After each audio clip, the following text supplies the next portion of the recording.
Guys, स्वागत है आपका अपने यूट्यूब चैनल स्टडी विद अमन कुल में। आज हम लाए हैं शिक्षा निदेशालय राष्ट्रीय राजधानी क्षेत्र दिल्ली की कार्यपत्रक नंबर 31 जो कि क्लास 6 के लिए। विषय आपका विज्ञान है। डेट है जिसकी 2 नवंबर 2021। आप अपना नेम है अपनी क्लास टीचर के लिखेंगे। आज हम पौधों को जानिए। जड़। किसी पौधे में जड़ मिट्टी के अंदर उपस्थित होता है। पौधों में जड़ 2 प्रकार के होते हैं, मूसला और रेशेदार जड़। खुले मैदान में जाइए, कुछ खरपतवार पौधों को मिट्टी से खोदकर निकालिए।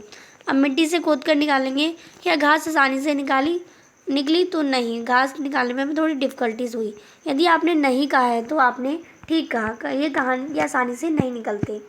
इसका अर्थ यह है कि जड़ें पौधों को मिट्टी से मजबूत से जकड़े रहती है। इन्हीं में मिट्टी पौधे का स्थिरक कहा जाता है। अब 3 या 4 चने के बीजों को गीली रुई में रखिए। पानी डालकर रुई को हमेशा नम रखिए जब तक बीज अंकुरित होकर नवोजित नहीं बन जाए। 1 सप्ताह बाद उन्हें खींचकर रुई से बाहर निकालने का प्रयास किए। क्या आप जड़ों को रुई से आसानी से निकाल सकते हैं? तो नहीं, इसमें भी थोड़ी डिफ़िकल्टीज हुई। जड़ों को रुई से निकालना आसान नहीं है। अब जड़ जो होती है हमारी 2 प्रकार की होती है, एक मूसला जड़ और एक रेशेदार जड़। मूसला जड़ के एग्जाम्पल हो जाएंगे सेम और आम, और जड़ रेशेदार का गेहूँ और मक्का। क्रियाकलाप दे रखा है। किसी खुले मैदान में एक जैसे 2 खरपतवार लीजिए। ध्यान रखिए कि इनकी जड़ों की कोई नुकसान ना हो। खरपतवार एक पौधे को एक गमले ए में मिट्टी डालकर लगा लीजिए। दूसरे पौधों की जड़ों को काटकर दूसरे गमले बी में लगा दीजिए। इसमें नियमित रूप से जल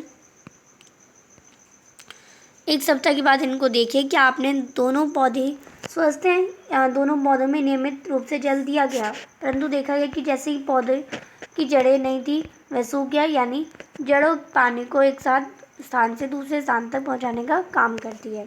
क्योंकि इसमें तो ये तो ठीक था, पर इसमें जड़ नहीं थी तो ये खराब हो गया। मूसला जड़ और रेशेदार जड़ क्या होती है? मूसला जड़ की मुख्य जड़ होती है जिनमें जड़ों की शाखाएं निकलती है। मुख्य जड़ मिट्टी में गहराई से उगती है, जैसे सीम, आम। मूसला जड़ वाले पौधों की पत्तियों का शिरा विन्यास जालिका रूपी होता है। रेशेदार जड़ें तने के आधार पर निकलने वाली जड़ों का गुच्छा होता है। जड़ों का गुच्छा पतला और रेशेदार होता है, जैसे गेहूं और मक्का। रेशेदार जड़ वाले पौधों की पत्तियों का समांतर शिरा विन्यास होता है। अब पहला प्रश्न है, जड़ों के क्या कार्य होते हैं? तो आप इसका आंसर करेंगे, जड़ें मिट्टी को जल का अवशोषण करती है। जड़ें मिट्टी को पौधों से मजबूती से अकड़े रहती है। मूसला जड़ों और रेशेदार जड़ों में अंतर लिखिए। तो आप ये मूसला जड़, ये रेशेदार, ये पूरी टेबल आप आंसर नंबर 2 विद डायग्राम के साथ बना लेंगे, तो ये आपका आंसर 2 हो जाएगा।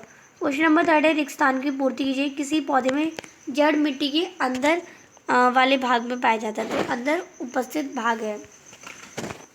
तीसरा है, पौधों में 2 प्रकार की जड़ें होती है। जिन पौधों की पत्तियों में जालिका रूपी विन्यास होता है वो हमारी मूसला जड़ होती हैं। रेशेदार जड़ वाले पौधों की पत्तियों का शिरा विन्यास समांतर होता है। तो आप इसे कर लेंगे, पहले में आपका उपस्थित, दूसरे में 2, तीसरे में मूसला और चौथे में समांतर हो जाएगा। आपकी वर्कशीट है वो कंप्लीट होती है। आई होप आपको अच्छे से वर्कशीट समझ आ गई होगी। चैनल को अभी तक सब्सक्राइब नहीं किया है तो प्लीज़ मेरे चैनल को सब्सक्राइब ज़रूर करें, और ये वीडियो अच्छी लगी तो इसे लाइक और शेयर ज़रूर करेगा। Thanks for watching video. Bye bye guys.